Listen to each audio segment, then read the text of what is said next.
Hello, Beth. Hi, Michael. How are you today? Okay, good. Beth, you've just completed an absolutely fascinating film with an unbelievable story. Tell us a little bit about your film. UnBroken is about seven Jewish siblings who survived the Holocaust. They're the only family of seven known to have survived the Holocaust and emigrated to America together. The youngest of the seven is my mom. So that's how I came to the story. And obviously, it's a it's a fascinating story in several ways. Um, you have multiple heroes of the story. Mm. Talk about their experience without giving the full breadth of the film away, so we don't want a spoiler alert type of thing. Sure. I mean, I feel the reason I made the film was honestly to celebrate the upstanders along the way who enabled the Weber siblings' survival. And when I met a descendant of one of our heroes, it became one of these watershed moments in my life that there was a before and an after. And it was in that moment that I made a vow to myself to make a film, and I wasn't going to stop until it was finished. So By the this way, that's your determination is absolutely clear from the film. And for this field, it's a very important determination because we're at a transitional moment between lived history and historical memory. And mm, that is that the survivors are now going the way of all flesh. They're passing away. And consequently, the question becomes who's going to tell their story after they're no longer here? And what we found in your work is that the second generation, the mm, children of survivors, can do a Herculean job in telling that story. mm, mm. And that becomes something of quite significance. So tell us a little bit. You met the rescuer or the what we call the upstander in our field, meaning the person who saved your family. And incredibly, the person not only saved your family, but he saved all seven children. He did indeed. And the person I met was a descendant, um, a third generation descendant of Arthur Schmidt and his wife Paula Schmidt. So I never got to meet the Schmidts. And none of the children after they came to America were in touch with the Schmidts, but they never got to see them again. And they were in touch via letters and so forth. But I want to touch on what you were saying before about second generation, and that is that I never felt it was my story to tell. I've always known the story. I knew kind of an outline. I didn't know details, but I also never felt it was mine to tell. And subsequently, my mother didn't feel like she had really the what's the word? She also didn't feel that she should be the person telling this story either, particularly because she herself was not in a concentration camp. She was not tattooed and was also never in any kind of a labor camp. She was a child in hiding for 2 years. Her mother was murdered at Auschwitz, but mom never felt like it was her story to tell either. And when we went back to Germany in 2017, it became quite clear that this was her story. And it also became clear, very clear, that I was the person to tell it because she didn't have the resources to make a movie. Um, and it just became kind of this personal quest that I had to do. And I think when you talk about this particular generation, I'm very lucky. My mom is turning 86 and she's still very much with us. But of the seven siblings, we have three remaining. And we had five when I began filming. Actually, we had six when I began filming. But now we are down to three. And so what you're So, saying is very real. so take us through the arc of the story. First of all, describe your grandparents. Well, I never met them. My birth grandmother Lena was born in Budapest to a very religious Orthodox family. Her father was a chazan, a cantor, And one day, this nice young man was traveling down from Paderborn, Germany. He was selling umbrellas, walking sticks, and parasols. And he spied Lena at the well and fell in love with her. This was a Catholic man. And when he proposed marriage, Lena's father, the Chazan, said, well, you're going to have to convert to Judaism. And we all know what that means, circumcision and everything at the age of 25. So he did actually, and they were a love match, no question about it. 7 children later, even after Kristallnacht, one more child was born, and that was my mother. In 1939, she was born.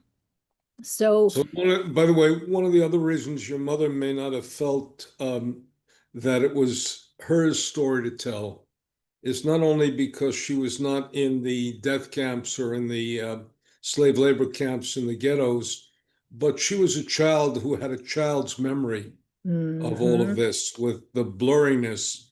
And one of the things we've seen now since the last of the survivors are children survivors, mhm, because we're now 80 years after the event. So consequently, if your mother was born in 39, she's 86, and that's not quite a youngster anymore, that's is right. that we have children survivors, and for many years, they have not felt that it was their story because what did they know? They were only kids, but they Mhm. have a hell of a story to tell. So you have this loving couple who quickly have 7 children and even have a child. And this is interesting. They even have a child after Kristallnacht, after November 1938, which means that they're not quite acutely aware of the profundity of the danger, how profound the danger is that they're facing. And then what happens to them? Well, I'm going to take us back to 1933 because I think in many ways they were profoundly aware. In 1933, Alexander was arrested 1 month after Hitler became chancellor. He was sent first to Plötzensee prison, and then he was deported to Oranienburg, the first concentration camp in Germany. Oranienburg lasted for 11 months before it became Sachsenhausen, but Oranienburg was a very difficult, well, Plötzensee prison was horrific. Uh, my guess is that Oranienburg might have even been gentler than Plötzensee, but he was incarcerated for 11 months. And Do we know why? oh, we have 3 different false records. One says he was arrested for hunting. Well, who goes hunting in Berlin? Another one says that he was arrested because he was sympathetic toward Jews. There's a family lore that says he was told, divorce your Jewish wife and you'll be fine. Of course, he wouldn't divorce her. And there is one more record that I have that says something else, and it's escaping me right now. But what is exceptional about Lena in particular is that a record came to their home that exonerated him, and yet Oranienburg still would not secure his release. So Lena, a Jewish housewife, marched down to the courthouse with the letter in her hand and was able to secure his release. Wow, It's amazing. That's moxie. that's moxie. That's classically what we'd call in Hebrew and in Yiddish chutzpah. Chutzpah. But it's also, by the way, it also means something historically, which is when the men were arrested, the women were the absolute key to their to the family's future. Yes. And okay, so we're now in 33. He's arrested. Therefore, they are deeply aware of what is happening. Oh, They're yes. living in Germany. And how Mhm. then does the story evolve? So Lena, at that time, they have 2 children, possibly 3.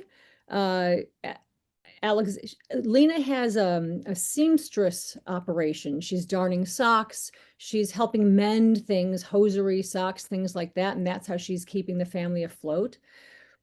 when Alexander is released, he comes back to Berlin and he's a broken man.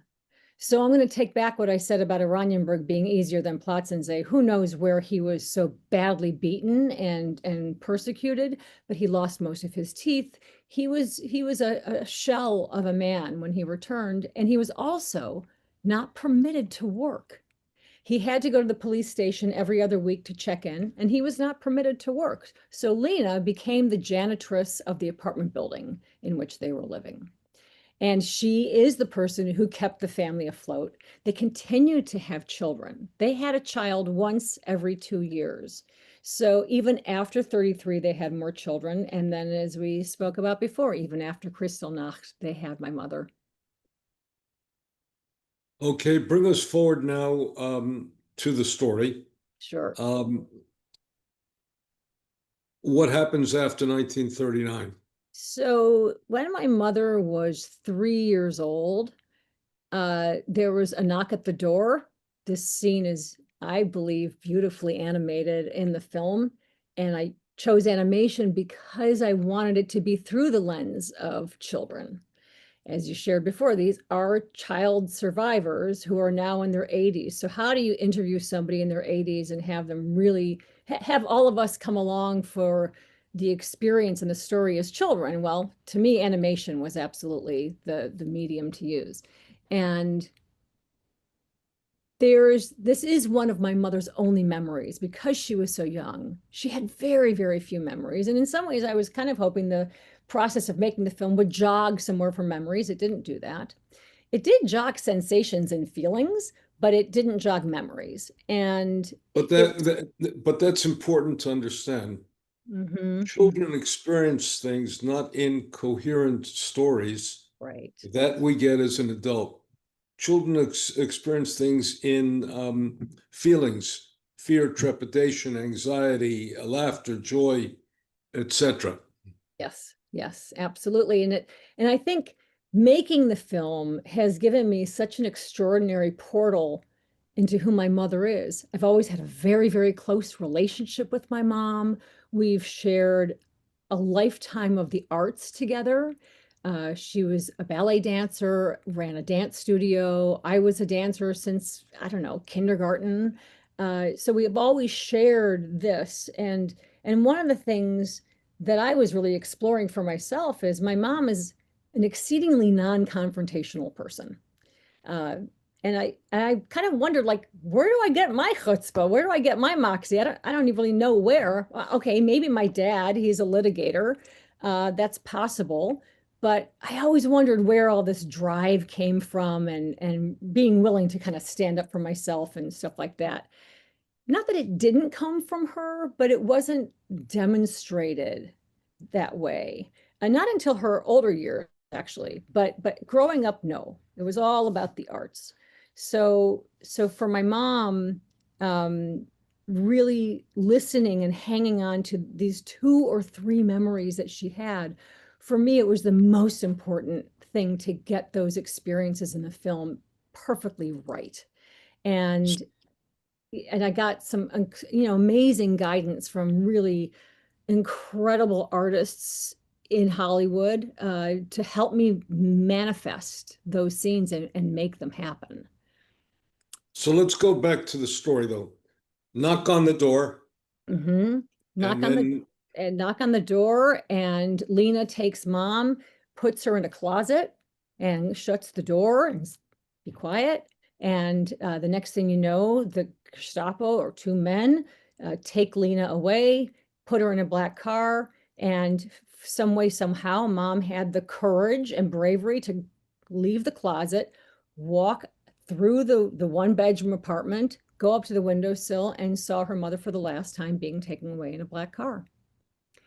So that is what we see there. Now, what happens next is all the family comes home from after school or work later on in the day. I have no idea how many hours she was left alone in the apartment. And it's extraordinary that these 2 men didn't seek out the rest of the apartment to see who else is there. But they all came home. Where's mom? And Alexander takes it upon himself to march down to the police station to find out where his wife is. What do? They arrest him. They throw him in jail. The next morning, someone from the Jewish community came and took all 7 children and said, "We're going to take you someplace safe, and we're going to the Jewish hospital here in Berlin," which of course now we know was a collection point for deportation to Auschwitz. They were incarcerated at the hospital for approximately 6 or 7 weeks, and they were under lock and key. And this is where Arthur Schmidt, our upstander, our most extraordinary hero, begins to save their lives. Alexander is released from prison. He comes back to the apartment building. Arthur Schmidt is a grocer. He grows produce on his farm in the town of Voreen, and he sells his fruits and produce with his wife Paula at the Alexanderplatz at the market. And he stores his crates in the basement of Lena and Alexander's apartment building. So a friendship was already there. And he's curious, where's the janitress? Alexander explains, and he says, and my children are in the hospital.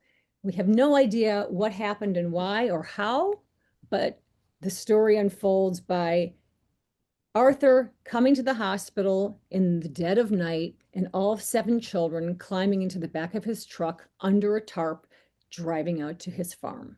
And that's where they remained for 2 years. And your mother's great recollection of that, it was fun riding in the back of a truck. Well, actually, that's Ruth. That's not That's my true. mom. My mom has no memory of it, but that was Aunt Ruth, who really did get a kick out of that truck. Yeah. And she communicates it beautifully. So And they're for 2 years at Arthur Schmidt's farm, yes. and there's a difference between Schmidt and his wife over the presence of the kids. Well, I think yes, sure. He decided to make this decision. I think back in the 30s and 40s, wives were quite subservient to their husbands and did what they were told. Who knows if that would happen today? But Paula went along with it. And what's really fascinating is Paula was his second wife. She did not have any offspring. But Arthur did. He had 2 children by his first wife that I believe lived in Berlin. So their safety was not of concern in the town of Voreen. However, of course, they can be traced back to Berlin. But also, what's really incredible is one of Arthur's children died as a child. And I've often wondered if saving these 7 children was one of his ways to honor the memory of his deceased child. Of course, that's just my intuition. I have no proof. But as a mother myself, I wonder, what might I do? Sure. Mm-hmm. Mm-hmm. So they're for 2 years out on the farm. They're relatively speaking safe. Relatively. And you also found that the mayor of the town knew that Jewish children were hiding out there. That's right. That's right. And the children, you know, the mayor was a Nazi. He had to be in order to be the mayor of the town. Um, and he would bring food stamps so that they would have more food stamps so the children could have more to eat, so that Arthur could get more food for them and so forth. But they were kind of hidden in plain sight in many respects. There were some neighbors who knew about them and nobody turned them in, which is, again, absolutely extraordinary. And then at the end, but isn't there a conversion in the meantime, a conversion and then false documentation in the Well, meantime? it's actually not false at all. It's quite real. There is a conversion. And I want to say just a little bit about that, not too much, because I also feel like that's a spoiler alert as well. It's one of my favorite scenes in the movie. And but yes, the children are brought back to Berlin. They are baptized, and then they are then brought back out to the farm, and they remain out at the farm until the Battle of Silo Heights. So when the battle, when it's quite clear that they're in present danger, because the town of Varine is 10 kilometers from Silo, which is, the last front before Russia took, the Red Army took Berlin. Um, that's when they made their way. Maybe they should have gone the other direction, but they went back to Berlin, not realizing that Berlin was then going to be absolutely decimated. And the children remain in Berlin. I think one of the things that I'm so curious about for you, Michael, as an historian, because of course, all of these really amazing details can be seen in the film, but as an historian and somebody who has covered so much of this material for so many decades, is there something about Unbroken for you that you feel speaks so specifically and so uniquely about how we tell the story, why we're telling the story? Um, Well, I'd love to to hear my your. mind, the major elements of Unbroken are number one, the absolute miracle that 7 Jewish children survived. Mhm, You know, that's one element of it. The second is how they survived and the presence of this incredible upstander, and we'd have to say his co-conspirators, yes. all of whom could have benefited by turning these children in. Then, as we go, these kids then come to America. All of a sudden, at the end of the war, they have an advantage after being disadvantaged for a very long time. Their advantage now is that they're Jewish.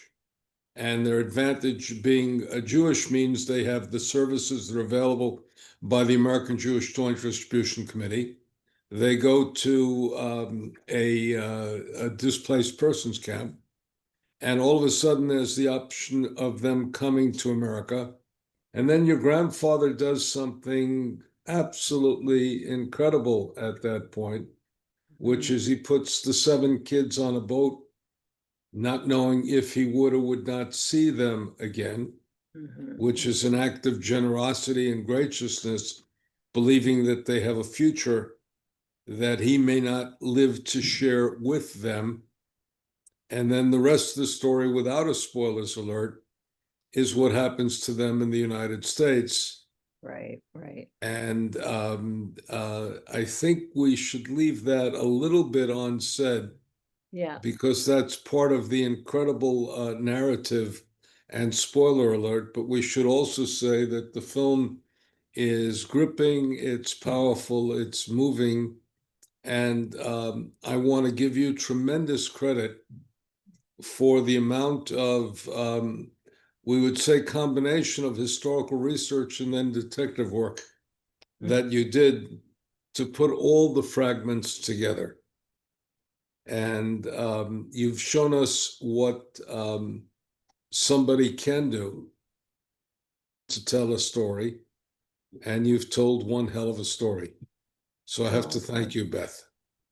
well, thank you, Michael. I really, really do appreciate it. It's been a labor of love. There's no question. This is my Lador Vador, my sharing and passing down this story to the next generation and hopefully thereafter and thereafter. And, what better way to do that than a movie? So it's been a joy and a privilege and really an honor that my family allowed me to interview them and then really share it with the world. They were never a family that really talked about their memories, and I think for so many of them, especially being interviewed in their 80s and 90s, I hope it gave them some closure of some kind, also knowing that our family lives on. Lena's death has not been in vain, and that we persevere. We as a people will always persevere because of the kindness of strangers, because of people looking out for their neighbors. And that's something that we all have to really take a good look at today here in America and all over the world. What kind of neighbors do we want to be? How do we want to walk in the world, and what kind of upstanding people? And what type of people do we want to be? And I Yeah. think the film also has the fact that you were able to honor the Schmidt family. and consequently, Arthur and his wife were honored, and their deed was recognized. And one of the lovely scenes is that this site, and we have to give the Germans credit for this Mhm. site of rescue, where in 1944, had they known that Jewish kids were there, would have been a site of massacre and murder, is now honored as a site of rescue. So Yes. I think, Beth, we have the last thing we should say is, if you haven't seen the film, you must see the film. And we have to thank you very much for the drive, determination, audacity, and integrity with which you told the story of the Weber family in UnBroken narrative. Thank you. Thank you, Michael.